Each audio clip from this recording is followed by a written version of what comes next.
数理は世の断りの基本よ。興味があるなら演算を教えてあげる。そうね。まずは指を10本出してみて。基礎から教えてあげましょう。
世はいつも雨雲とともにある。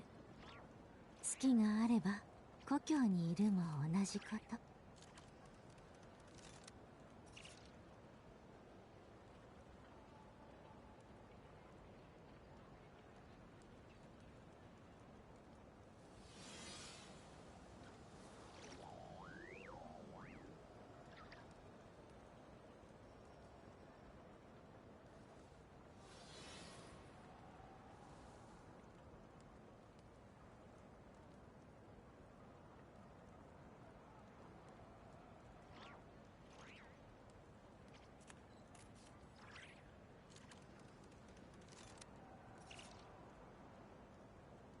数理は世の断りの基本よ。興味があるなら演算を教えてあげる。そうね。まずは指を10本出してみて。基礎から教えてあげましょう。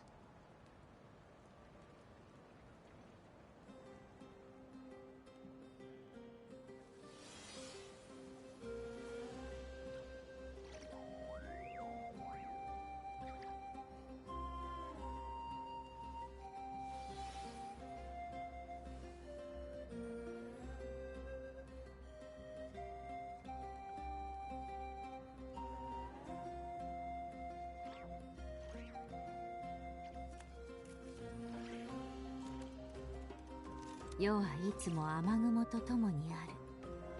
月があれば故郷にいるも同じこと。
Oh, I have all constellations for it. Oh, damn. I did not realize.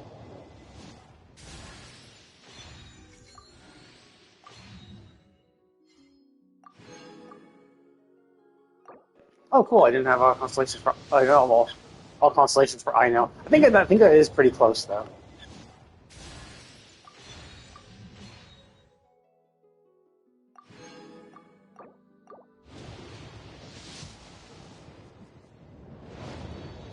Okay, here we go.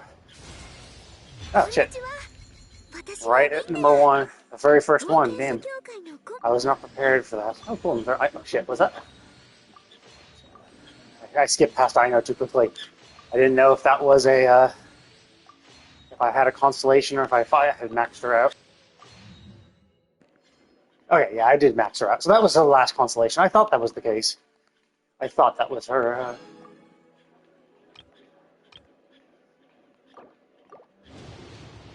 I thought that was her. I thought it was just missing one, but I was right. So yeah, I didn't even get a single, what's his name? Although, to be fair, I already did get him when I pulled for Zibai. So it's not a huge problem of not getting him because I already have him. Of course, I get more Inos.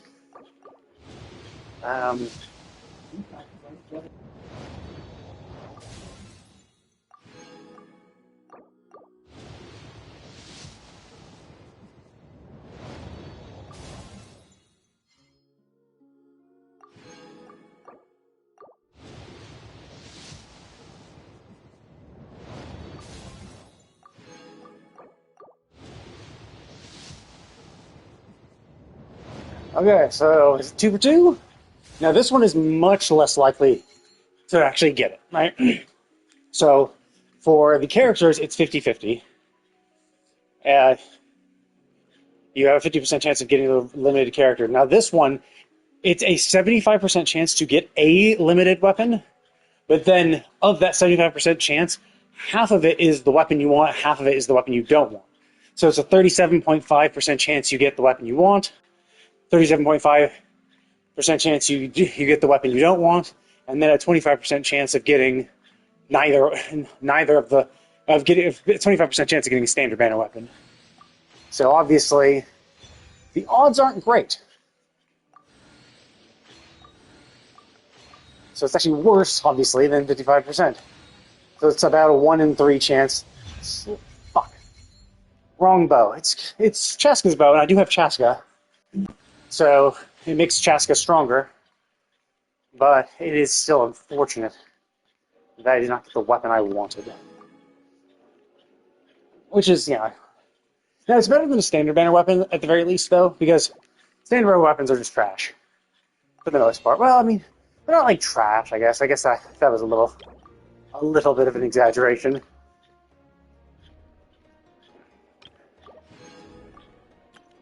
But they aren't great. So that is kind of the problem. They aren't amazing.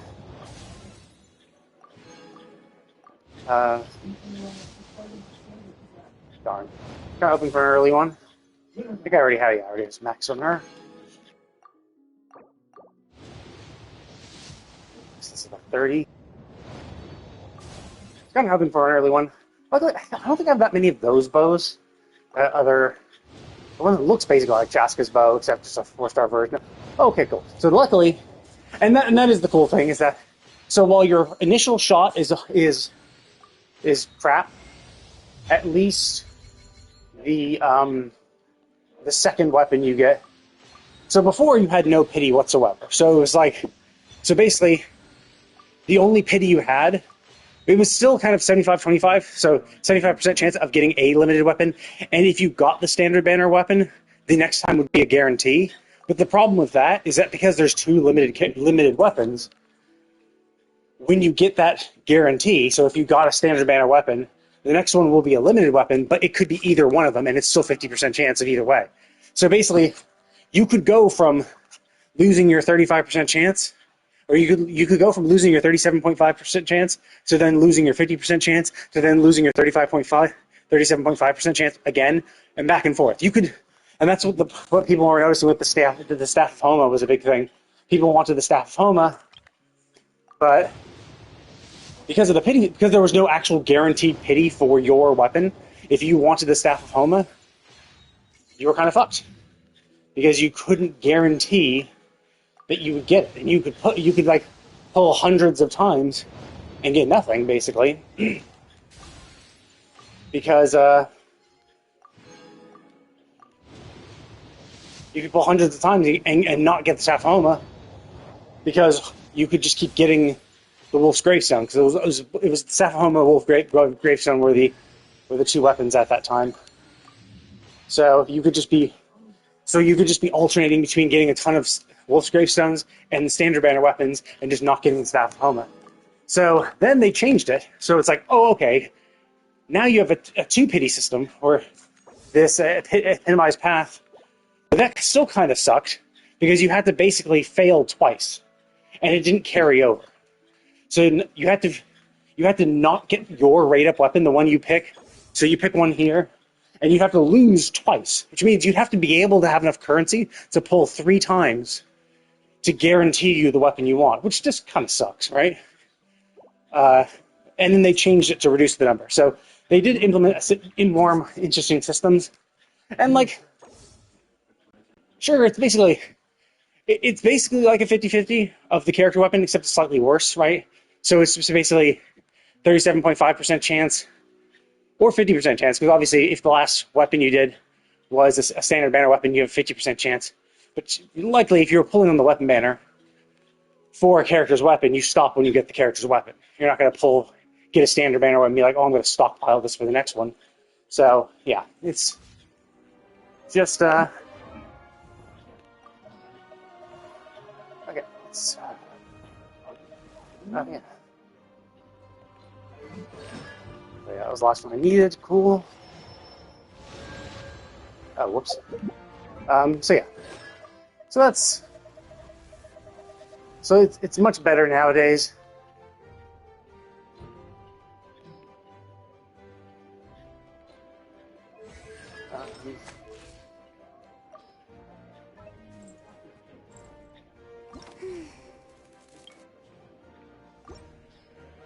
Wait, what? Oh, I see. Interesting. So she gets a thingy.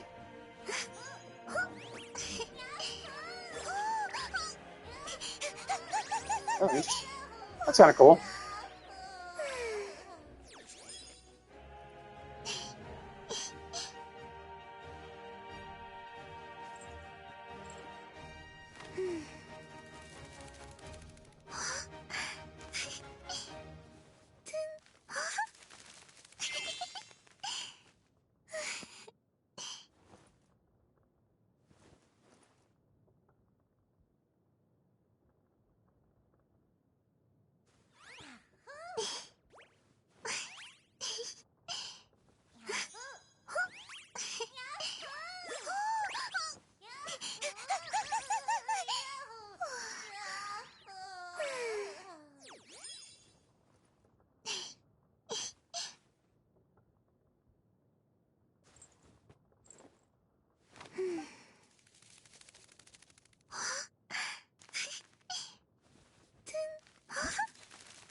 So yeah, so it's yeah. Oh, this is a new material. Oh, interesting. Shit. That's annoying. Okay, so I can't level her up and then a lot. Oh, actually, wait.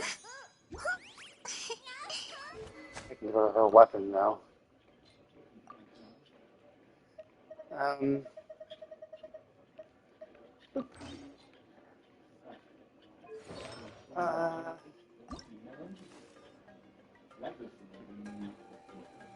You give her this, I guess. Why is that the best? What's this set? Is this the set she wants? Oh, okay, so that's probably the set she wants. So that's why they gave it to her. Oh, it seems like they're actually prioritizing. Either that or I have no leveled pieces. Because last time, they always just kept giving me leveled pieces that weren't on set.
Oh, so I can't even. I don't know why. Why does this display, but this does not? Or yeah, like these display when I have them. Whatever.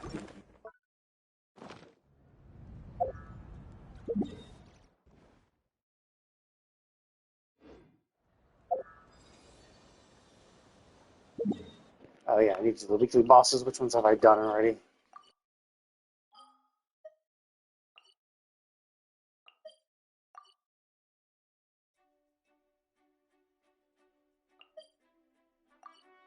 Okay, so I think that was the last one I did, so I haven't done this one.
図鑑を見たいんですか？もちろんいいですよ。私の自信作なんです。挿絵も全部自分で描いたんですよ。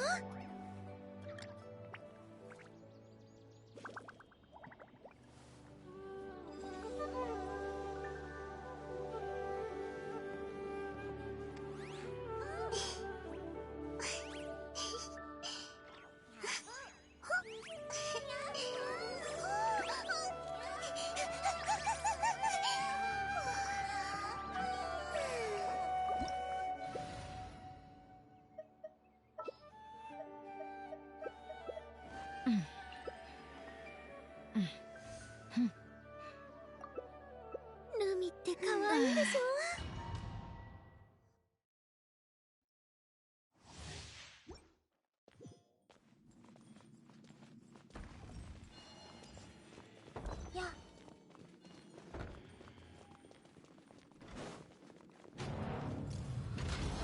この偉大なる力を神誕のためだ。行って。この仕事は排除するべきですね。逆負け。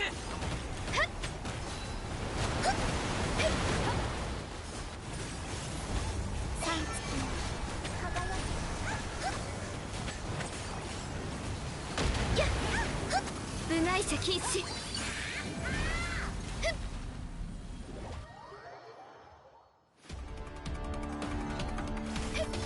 弱小万物。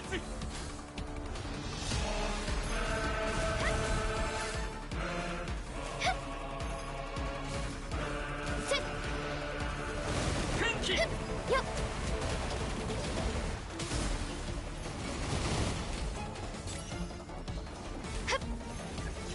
鎮圧。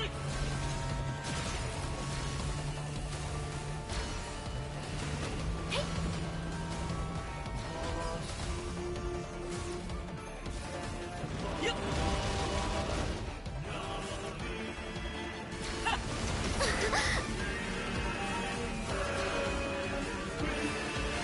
来客。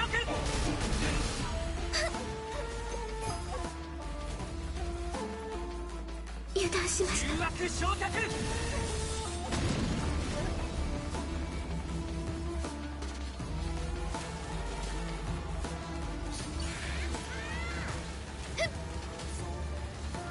やっ。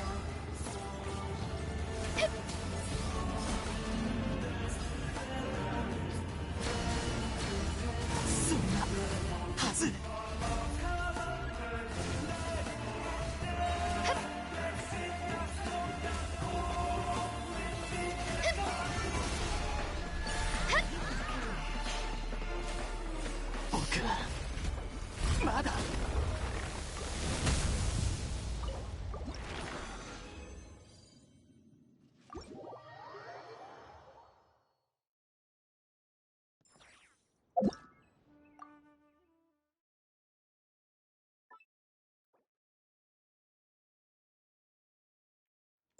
そ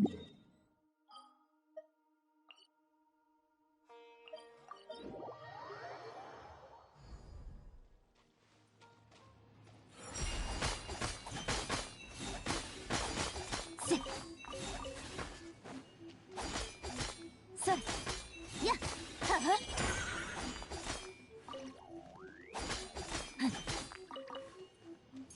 やっそれとそ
れよいしょとりあそれ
任せて。物語は始まったばかりだよ。ひどいよ。終わりです。安らかに。危ない。滑稽です。犬猿よ。君の口は今日です。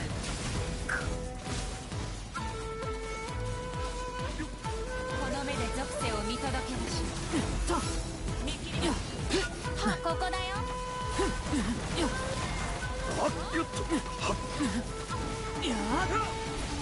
運命の変わり目。もっと激しく。しっかりついてこいよ。永遠はなかったのですね。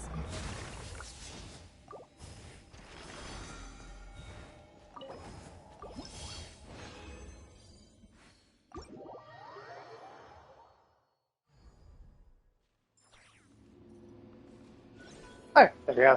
Spent my resin. Take it run out. Cool. But yeah, so now I'll start. Yeah, I was actually thinking about continuing Zenless Zone Zero because I was starting the event, but the only event I'm missing in Zenless is has like a 24-day or like 20 over 20-day. Somewhere in the 20s, but like around the mid-20s left to go, like 24 days, I think, something like that. So I'm like, oh, I have 24 days to do this quest, or do this whole event. Oh, because it's still the end of the patch. Whereas this Linnea quest is only doable for the next... Okay, so 6 of these. The Linnea quest is only available for the next, like, less than 20 days, because it's only... it's available forever. But the bonus rewards you get for doing it are only from. Let's go to Nodcry and start it. Fortunately, I assume this is a proximity-based quest, so the second I turn in the thing here, it's going to immediately trigger.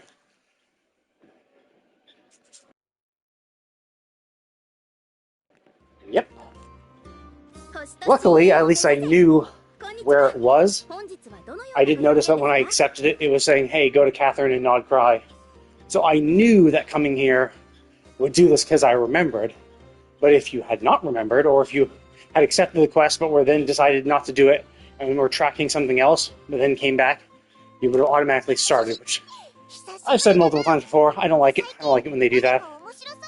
I would have much rather every quest starter... Actually, I mean, in quest continuances, all be triggered by player choice. So it's like, yes, go to this location and then interact with this, like, choose to interact with this NPC to start it. Like, don't automatically start when I get near, because I might not be near to do that quest. I might be near for any other reason, you know? And I'm fine if you, like, oh, you interact with an NPC and it triggers the quest, and you're like, oh shit, I didn't realize talking to this NPC was going to trigger a quest. That's fine. At least you did something, right? You'd be like, I shouldn't. Because then you could, like, make it a habit of not talking to NPCs, or, you know, or something like that. You know what to do and what not to do.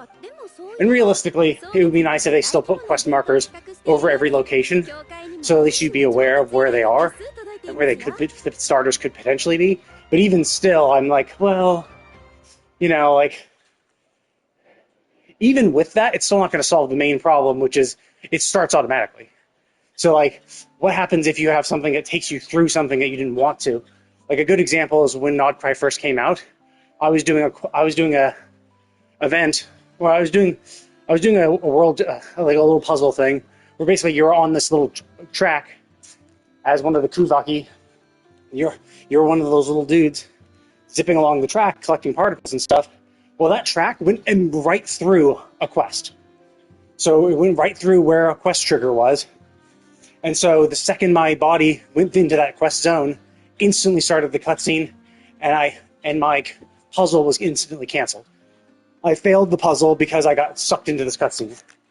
So it's like, you know, even if they show it on the map, even if they're like, no matter what, even if you're not tracking it, we'll still put it on the map so you at least are aware of where it is, you could still get fucked like that. So that's why I'm just like, come on, man, like, just have us interact with an NPC, or interact with some sort of object, or whatever. Interact with something, so that things just don't start automatically.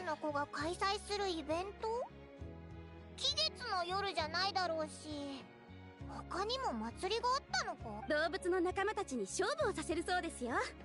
見つかいの神立祭というイベントです。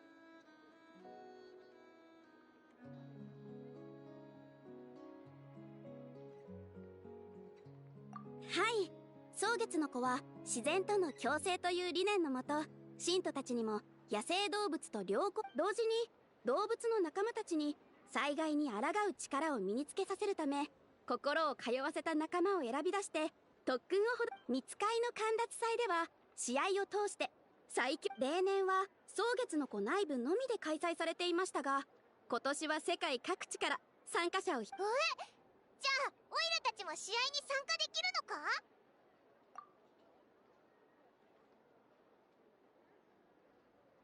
オイラが出るのか？お二人の絆や通じ合う心は素晴らしいと、過去に極めて希少で強力な相棒を連れて参加した方がいたようで、その後ルールが明確化され試合に参加。いやー、残念だぜ。かっこよく登場してビュビューンって試合を勝ち抜きたかったけど、ルールで参加できないんじゃしょうがないな。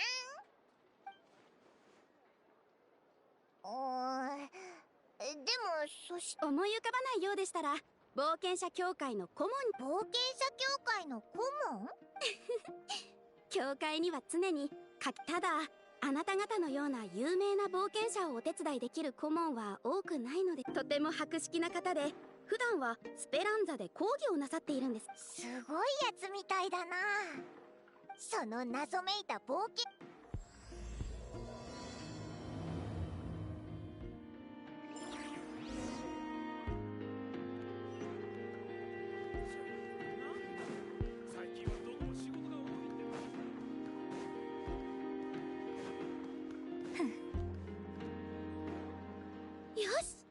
それじゃあノドくらいの冒険豆知識について引き続き話していきましょう。野外でお腹が空いた時、どんなものなら食べられますか？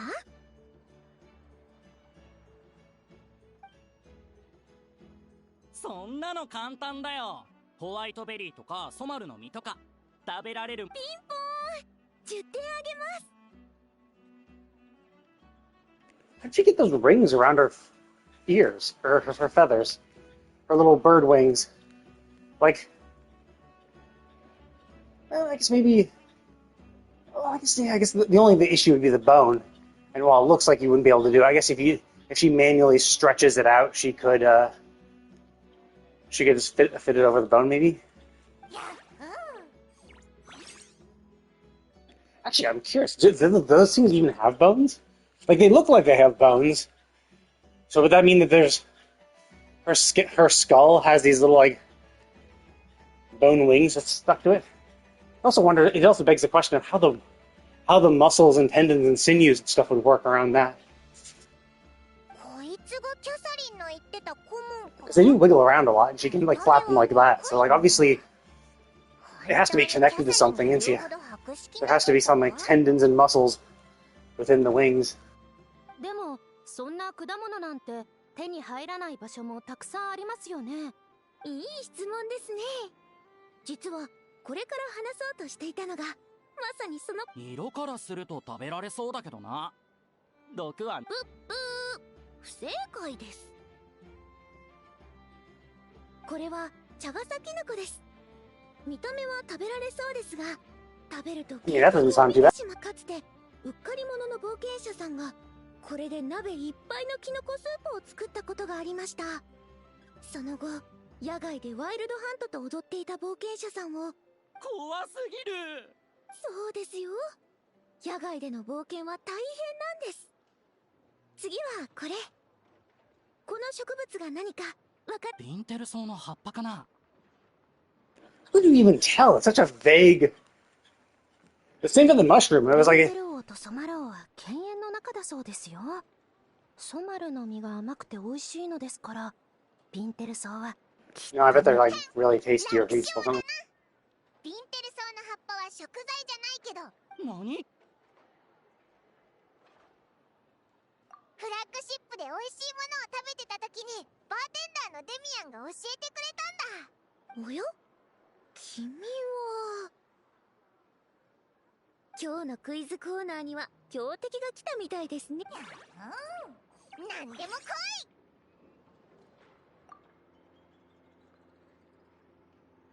冒険に出るときはコンパスとマップが必要ですけど、どこで買えばいいですか？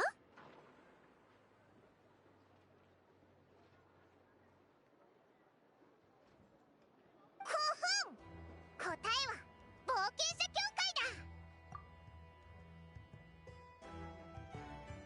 だ。でもミーミル書店でも売っているらしいですよ。しかもとても安いとか。へへん、もう調べはついてるんだ。It's also kind of like silly though, because it's like, sure, that is true, but that's very local knowledge, right? Like, this, you're obviously talking about a local shop, whereas like the Adventurers Guild. Like, being told that the Adventurers Guild sells them is far more useful. Because if you are working with the Adventurers Guild, you might be going abroad, and you won't have, that bookstore won't exist in every country you go to. So knowing that you can purchase them from the Adventurers Guild is far more useful advice. But obviously, yeah, like, if you can sprinkle in local knowledge for the people that you're directly working with, because there is the chance that some of these people here are only going to be working locally. もし倒せない魔物に目をつけられたらどうすればいいでしょう。そうです。ライトキーパーの本職はワイルドハントの災害に対処することですが、もしちなみにとある冒険者は就航の移住の縄張り意識を利用して魔物をそこに誘い込み、お互いに戦わせました。でもさあ、それでは最後の質問です。よく聞いてくださいね。トーク。I bet it's going to be the bar, the tavern. この質問に決まった答えはありません。でももし私が選ぶとしたら、一番行く価値のある場所はここ。Hashtag ads. You got sponsored by the Speranza. It's also kind of like silly because it's like, well, which place is the best place to go? It's like, dude, like this is literally, you're already here. Why even mention? Why even mention that?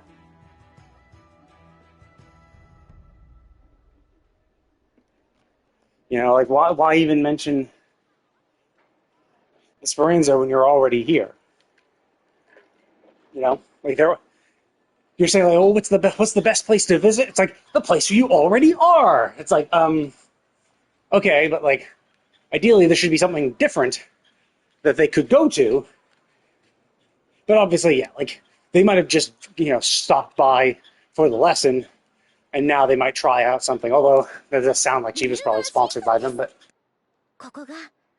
it's not really a self-promotion. You might have lived here, but it's not like it's your shop. I don't think she owns the shop, so it's not really self-promotion. It's still promotion for Speranza.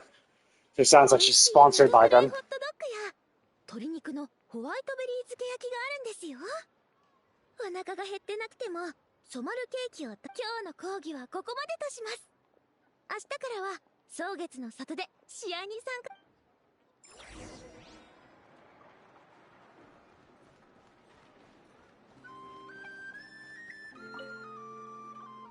私のペースについてこられる冒険者。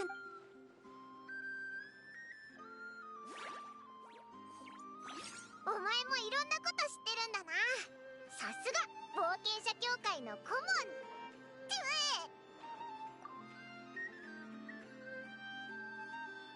See, yeah, I think they're getting their faces a little more expressive. I think actually we could kind of tell that with what's her name?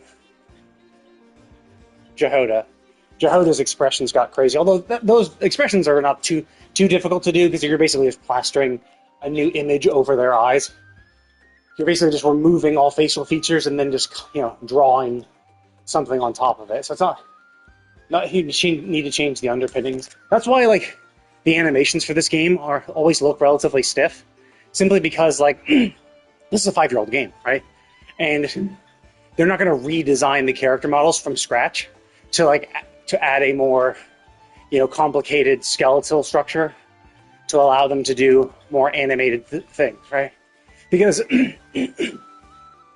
then for any in-game cutscenes, like for just plain cutscenes, the ones that are just like, oh, we're going to just play a video for you, no worries. But for the in-game ones where it's like, oh, we're going to have your in-game character model do these actions, the problem is when you create a completely new skeletal structure, you could create some problems with the old cutscenes. Because if the old cutscenes are like, hey, we're going to move this character model in this particular way, relying on a specific, applying pressure or applying movement on certain things, the new character model might not be able to sync up with that, so they might behave weirdly.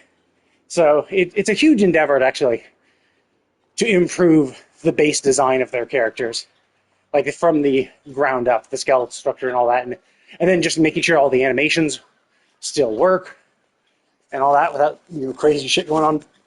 That's why I doubt we'll ever really see a big change on that,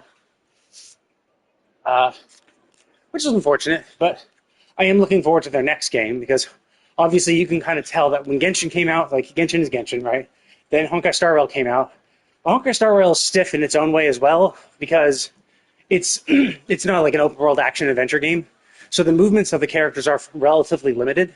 You just have your main characters moving on the field, performing idle animations, and then their attacks and their skills and all that stuff. That's all they do.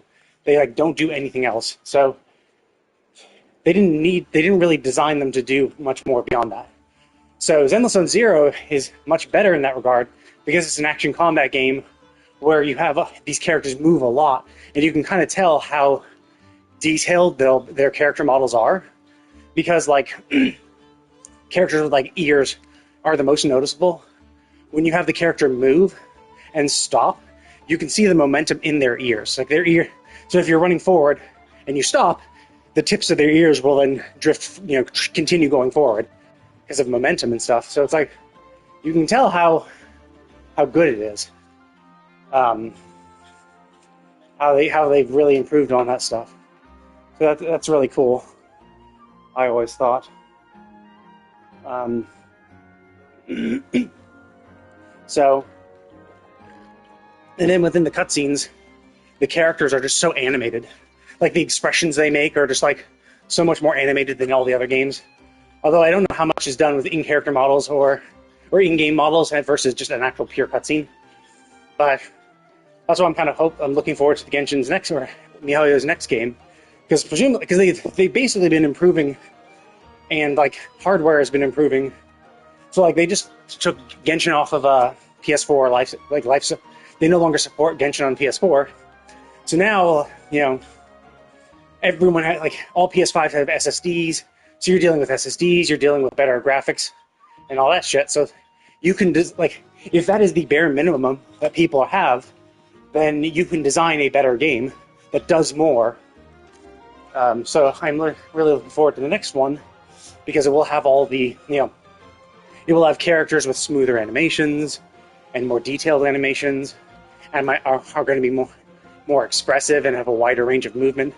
So it'll be pretty cool. So it obviously doesn't help with this, although sometimes you can tell, because I think the wings, right? The wings on our head just wiggling like that, I think they've definitely put a lot of extra effort. I think they use the same basic character model for the body, but I do think the wings on her head, because they're unique to her, they had to design that from the ground up, and so they made them have a much wider range of movement than normal. Although to be fair, they're not really doing much. They're not really doing much else beyond just flapping every now and then. So maybe that's all they do.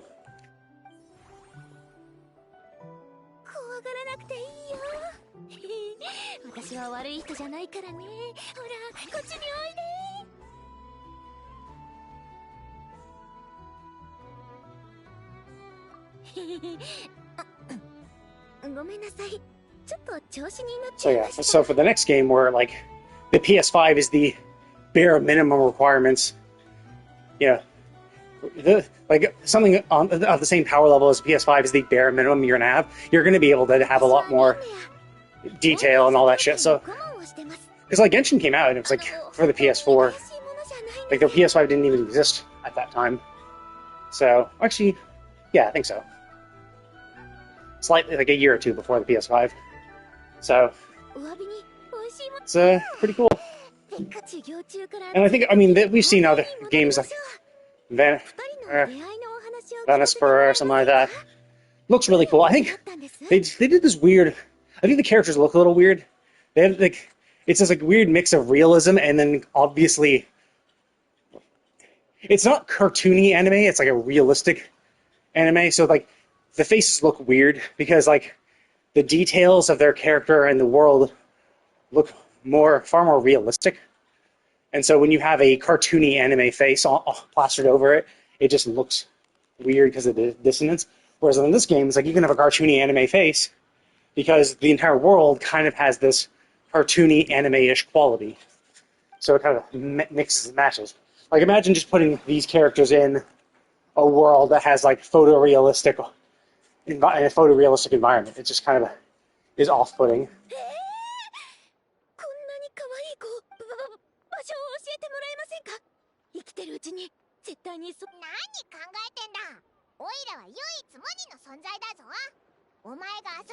She says that. Paimon is one of a kind, but how do you know that? You're not going to question that? Are you sure? Paimon, you don't have any... you're sure you are the only one of your race? I guess she says that because she's yeah, I am the only one, but it's do you actually know that, or are you just saying that, right?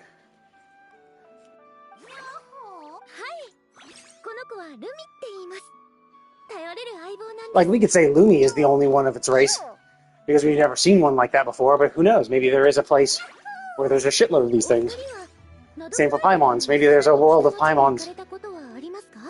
Now, obviously, the running theory is that she's maybe the goddess of time and space, who got like fucked over, and now this is her current form, or maybe she was a portion of time and space's power that has split off from it. Because we haven't seen that goddess. Even when they showed that video where they had 3 of them together, there are 4. I think there are 4 goddesses. So they showed Istaroth, they showed Ronova, they showed the one that Rhindaughter combined with the goddess of life. I forget what her name was. But they showed the 3 of them. But there was the 4th one, the time and space one, which is the one that trapped us and separated us from our brother. So the question is that, what happened to that one? Why was that one not there? And they didn't even reference her. They said, oh, she's too enamored with something. So it made it seem, they said it in a way where there's like, oh, maybe she's too much in love with her master or something like that. Which is like, oh shit, maybe that could be alluding to Paimon, right? Paimon, maybe they're just assuming that we're Paimon's master, or at least that they assume that, we're the master of this version of that. So it's hard to say. Like, that could be it. Might not be too. Really tough to say what they think. But, 霜ってついてると冷たそうな生き物をイメージするけど、こいつはどう見てもそんな感じしないぞ。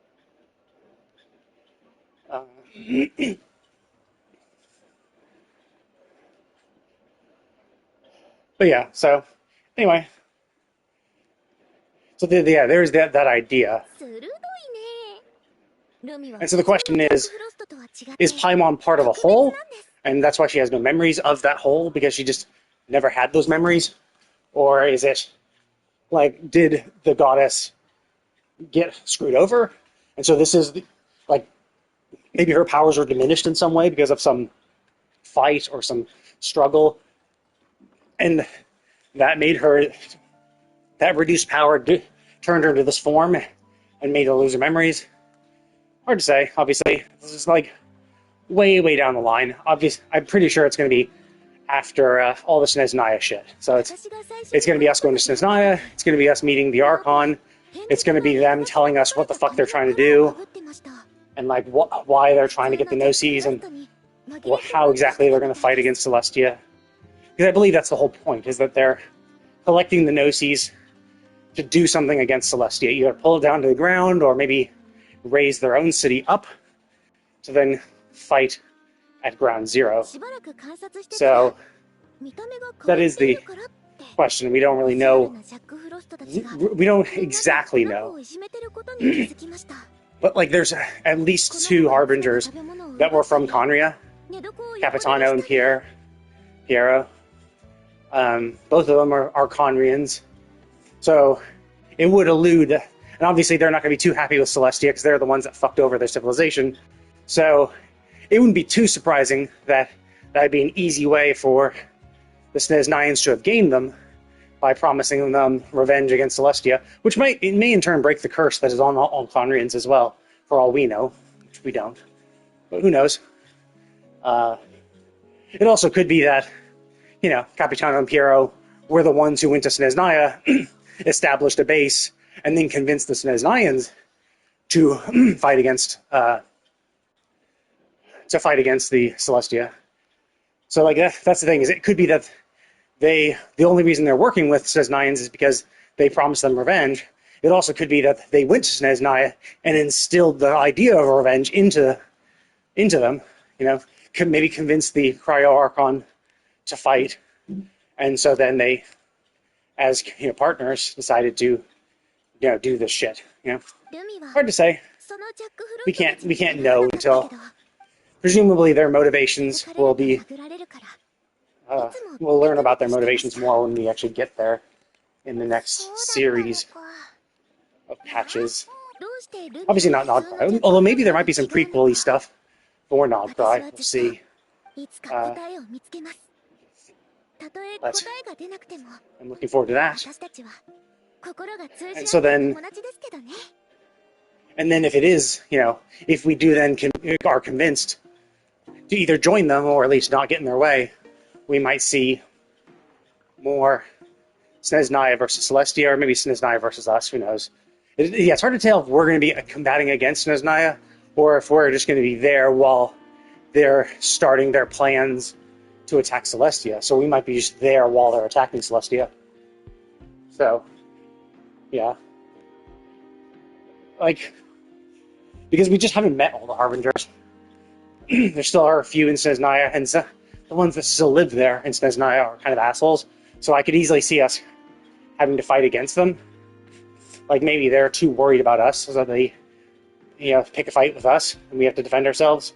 And then maybe the next series of patches, because obviously there's this, we're doing the Nod Cry arc now, then there's the Snezhnaya arc, then there's another arc after that. So it could be that Conria arc is going to be the fight against Celestia, or the restoration of Conria.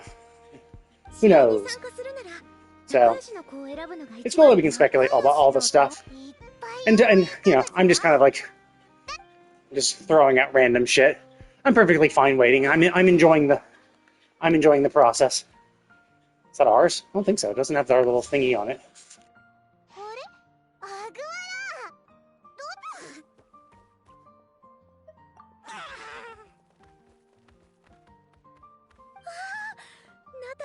Wait, what? Why? Who's Aguara? I don't remember Aguara. Why wouldn't we just have our... Shit, actually, there is one thing I did notice. I don't have the avatar picture for completing the Turpletosaur questline. So I don't know what I've missed. So maybe that's where we meet Aguara. Because we had a Turpletosaur, which I named Tyranitar, and he had a red mark on his horn. So I don't know if maybe after resolving the questline, he becomes known as Aguara. I'm not even sure. But yeah, there is... Alright, so I have...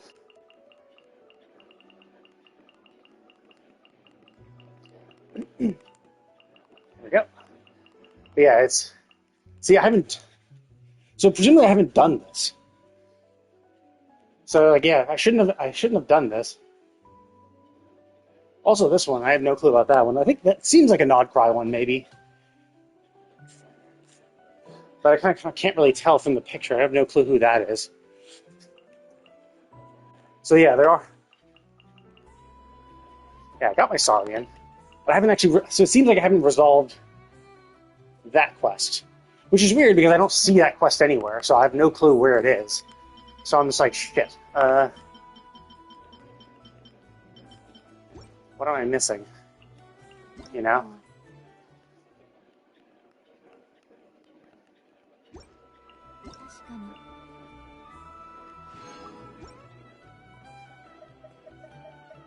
Oops, fuck, wrong one.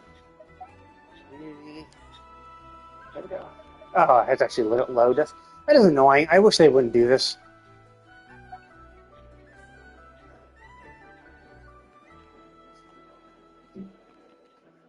There we go. It's like, great, awesome. Thank you for... thank you for letting me know that there's a community... Oh, wait. Yeah, I forgot. Because of the quest, forgot to turn in my... forgot to turn in my daily shift. So yeah, so supposedly I haven't done the Turpletosaur quest, which is weird because there's no quest marker on the map. I don't think either that or it's part of a map that's not super obvious. So maybe I need to go inside the volcano or something, and there'll be a quest marker on one particular elevation of it that is not visible right when you load it, so it makes it harder to see. Oh. Oops. Shit. Okay, so how much stamina do I have? Almost enough for...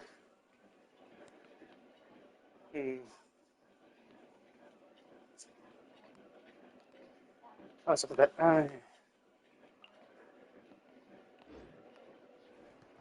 so So wait a minute.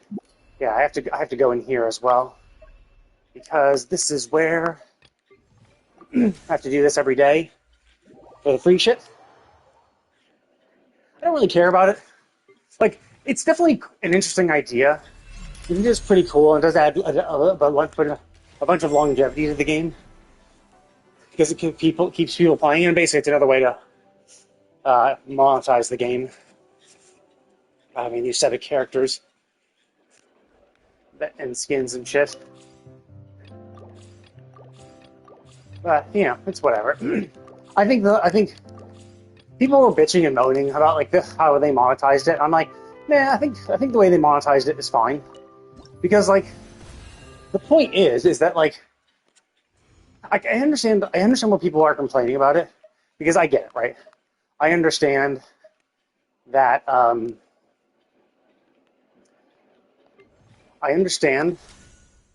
it is it's all fan made shit.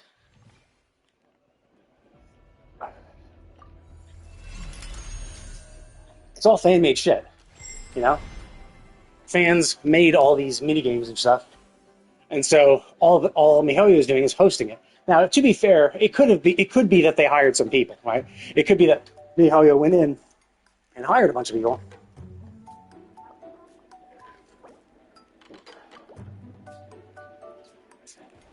It could be that MiHoYo came in and hired a bunch of people. What the fuck?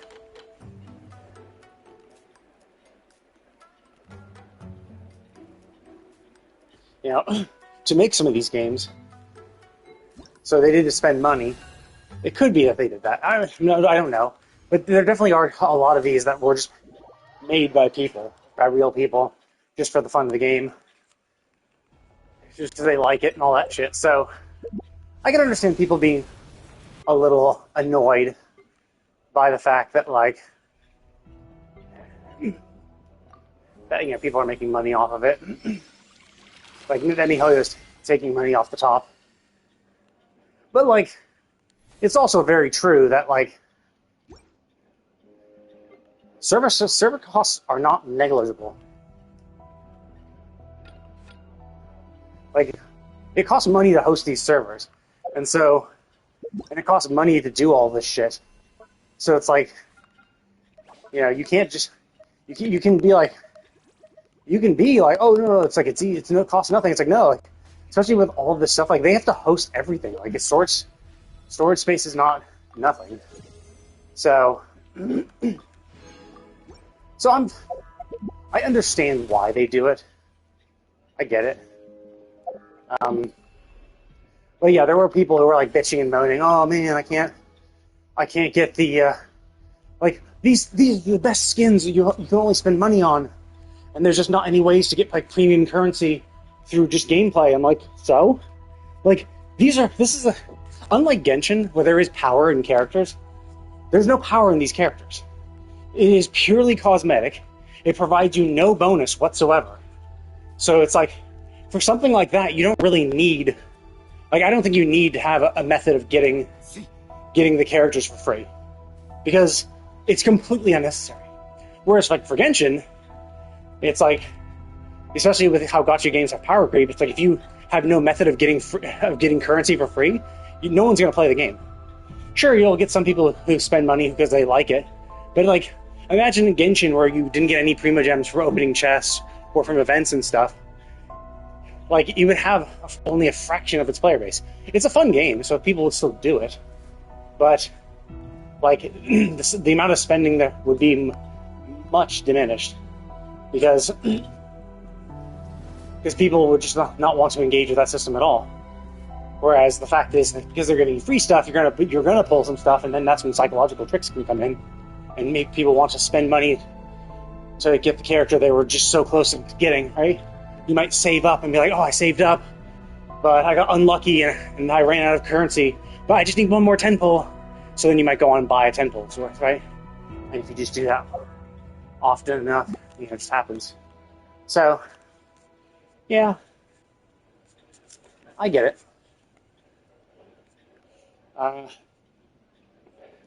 Because there is actual value in that. Whereas, like, this is just pure fun, right? You're just, and now you can actually, well, actually, you can bring your Genshin characters in the lobby, but in the actual game, you have to have your own characters. So, I understand, yeah, when you're actually competing or playing, you want your character to look nice, but either way, it's still kind of like, it is purely cosmetic. You don't need to. You don't need to do it. You don't even need to engage with this aspect of the game at all. So, for players to be like, no, we want free stuff. Allow us to get some of these awesome free skins, like awesome skins, without spending a dime. It's like, dude, that's so fucking greedy. Like, there's lots of free stuff you can get. Yeah, sure. Are they as good? No. But they are not bad. They're just not as good. Like, I spent money on this one because I love this aesthetic. I love the Roman Greek kind of aesthetic. It looks very much like Mercury or Hermes. I really like the aesthetic for it. So that's why I spend money on this. But like, I went many patches without getting any sort of stuff like that because I didn't really care about it. So, you know, it's just like, it's completely not necessary. I don't think they have to do it. It's like, you know, Call of Duty, right? Like, they have Call of Duty skins. Do you need the skins? No, you don't need the skins at all. Like, they don't change anything about it. It's just, you know, gives people something to do. And then they start making money off of it. So, but anyway, I'm gonna go ahead and call it now. But I will be back on later today to play some more Crimson Desert. I have finished exploring the abyss above Payloon, and now the only quests I can see in Payloon are the Longleaf Tribe ones, of which I've done more than half of them already. So we'll see if, I mean, it shouldn't take me too long to finish the rest of the quests, but I am kind of curious to see if other quests pop up after I do that. Because the Longleaf Tribe didn't even show up until I had done previous quests. When I finished other quests, then the Longleaf one finally showed up. And so I'm like, oh, okay. So it might be, there might be a similar thing where it's like, oh shit, now some other quests. Because like, I've been to Odek, but there's been like no quests at all in that location. So I'm curious if like maybe after the Longleaf Tribe finishes, that a quest will appear in Odek to do. But if not, then you're pretty much done in Payloon, barring a few random NPC ones that are just like free floating when you just happen to walk by them. So I might just continue the main story, finish chapter 8, which is taking me back into Demonis, and then I can start my, exploration of Demonis proper. But anyway, thank you all for watching. I will see you all